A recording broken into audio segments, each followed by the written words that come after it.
Twilight will fall at midday on Monday, stars will glimmer and birds will roost in an eerie stillness as millions of Americans and visitors witness the first total solar eclipse to traverse the United States from coast to coast in 99 years. The sight of the moon's shadow passing directly in front of the sun, blotting out all but the halo-like solar corona, may draw the largest live audience for a celestial event in human history. When those watching via broadcast and online media are factored into the mix, the spectacle will likely smash records. It will certainly be the most observed total eclipse in history, astronomer Rick Feinberg of the American Astronomical Society said last week. The eclipse begins its cross-country trajectory over the Pacific coast of Oregon in late morning. It will reach South Carolina's Atlantic shore some 90 minutes later. The total eclipse of the sun is considered one of the most spellbinding phenomena in nature, but it rarely occurs over a wide swath of land, let alone one of the world's most heavily populated countries at the height of summer. The Oregon Department of Transportation is warning drivers that the Monday celestial event could cause some of the worst traffic jams in the state's history. Authorities are worried about the traffic impact that the eclipse will have on small towns that are not equipped to be flooded with people. Don Hamilton with the Oregon Department of Transportation said there may be 1 million people who descend on the state for the eclipse,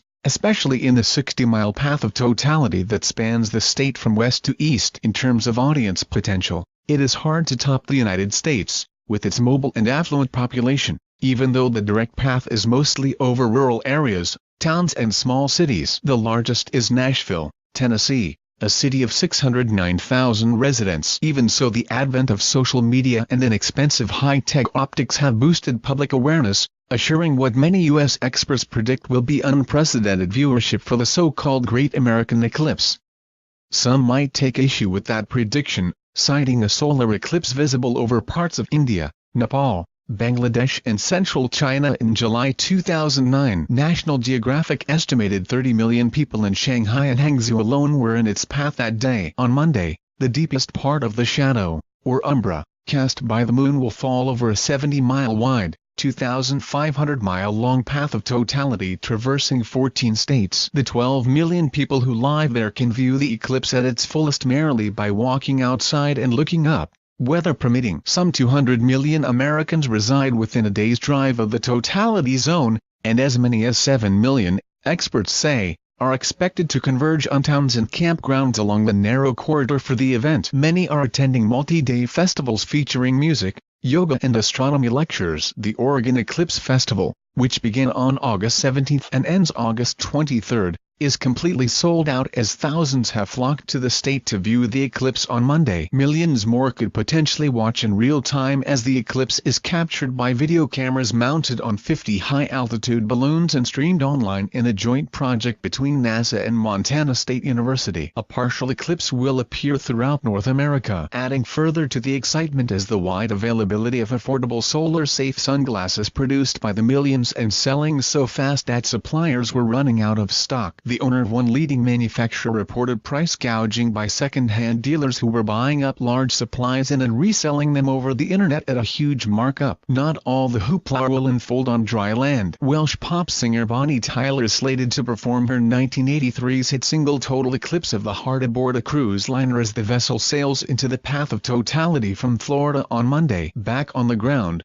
forest rangers, police and city managers in the total eclipse zone are bracing for a crush of travelers they fear will cause epic traffic jams and heighten wildfire hazards. Imagine 20 Woodstock festivals occurring simultaneously across the nation, Michael Zeiler, an AAS advisory panel member, wrote on his website, GreatAmericanEclipse.com, referring to the famously chaotic 1969 outdoor rock extravaganza in upstate New York. Zeiler, an avowed eclipse chaser who made the 650-mile drive from his New Mexico home to Wyoming for a choice view, said South Carolina is likely to see the greatest influx as the destination state closest to the entire U.S. eastern seaboard. Monday's event will be the first total solar eclipse spanning the entire continental United States since 1918 and the first visible anywhere in the lower 48 states in 38 years. The next one over North America is due in just 7 years. In April 2024, schools in the path of the eclipse are seizing on ready-made science lesson for students. A fourth-grade class at a suburban Kansas City school erupted in wonder when they tried on their solar eclipse glasses for the first time and turned toward the sun for an eclipse practice.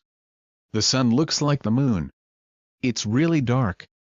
There's just a little circle of light. It's just a speck up there.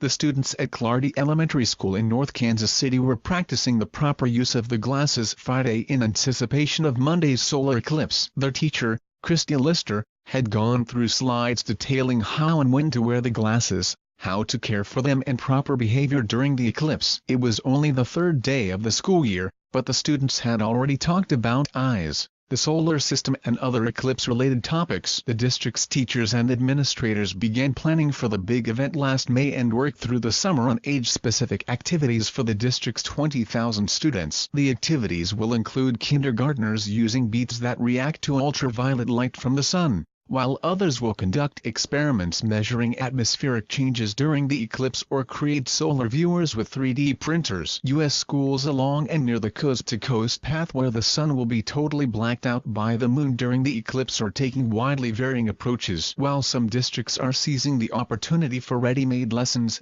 others are closing for the day or keeping kids inside because of safety concerns. In Idaho, districts in and around Twin Falls are using the day for science education, while many districts in the eastern part of the state either canceled school or will start the school year a day later. In Wyoming, the Laramie School District moved the first day of school to Tuesday after the superintendent said he had grossly underestimated the event's significance. North Kansas City found the educational opportunity irresistible, said Jill Hackett, a deputy superintendent. Students will gain a lot more by watching, discussing what they see with their teachers and other students, she said. I think it will be extraordinary. Smaller towns expecting huge influxes of visitors have concerns about transportation. The primary worry for many districts is the risk of eye injuries for students who gaze at the sun without properly wearing the right glasses. Across the country, American Indian tribes are observing the eclipse in similar and not so similar ways. Some tribal members will ignore it, others might watch while praying for an anticipated renewal, and those in prime viewing spots are welcoming visitors with storytelling, food and celebration. For the Crow tribe in Montana, the eclipse coincides with the parade dance at the annual Crow Fair, marking the tribe's new year. Many American Indian tribes revere the sun and moon as cultural deities, great sources of power and giver of life. The Crow's cultural director, William Big Day, said the sun is believed to die and come back to life during an eclipse. In more nomadic days, Crows would offer each other good wishes for their travels, and elders would advise them to do a cleansing ceremony to start anew, he said. U.S. Bureau of Indian Education spokeswoman Nedra Darling said the agency's schools,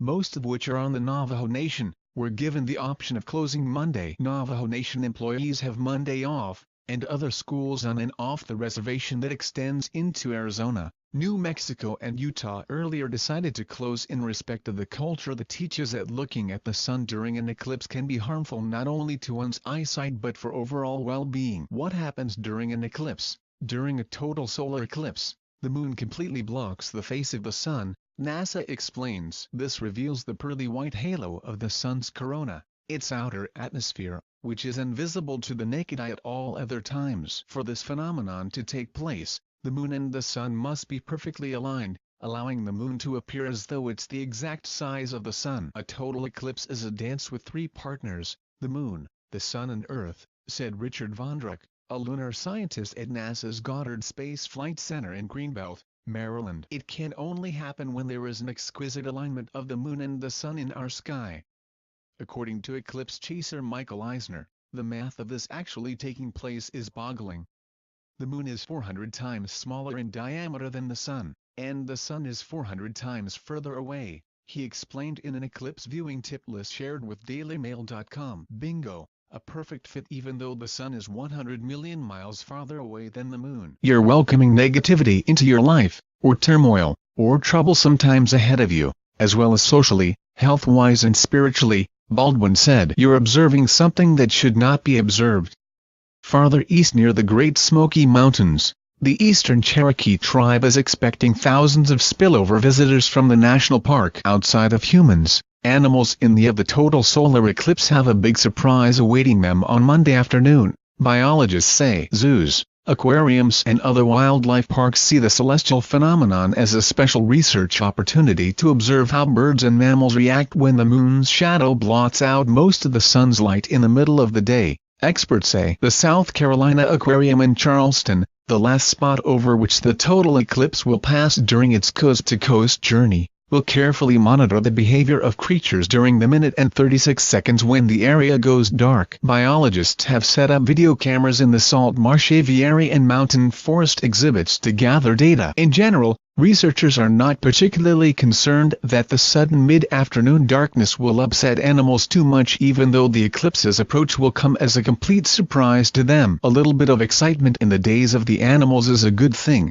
said aviculturist Monty Wallace. You don't want the same thing happening to you every day. Past solar eclipses have left animals appearing confused, with the disappearing sunlight throwing off their circadian rhythms. Research shows birds at Zimbabwe's Mana Pools National Park fell silent while others flew in the direction of their roosts during an eclipse in 2001, while hippos paused and looked nervous, according to a study published in the journal Astronomy and Geophysics. The Charleston Aquarium's aviary exhibit is home to 2 pelicans, 6 different types of ducks, 2 white ibises, 2 types of seagulls and 2 herons. One of them, a yellow-crowned night heron, is nocturnal, while the other, a little blue heron, is active during the day. I'm interested to see the different behaviors that they would have naturally occurring but at a wrong time of the day, being in the middle of the day when the eclipse happens. The nocturnal heron may forage for food instead of hiding in a tree, its normal daytime behavior, the biologist said,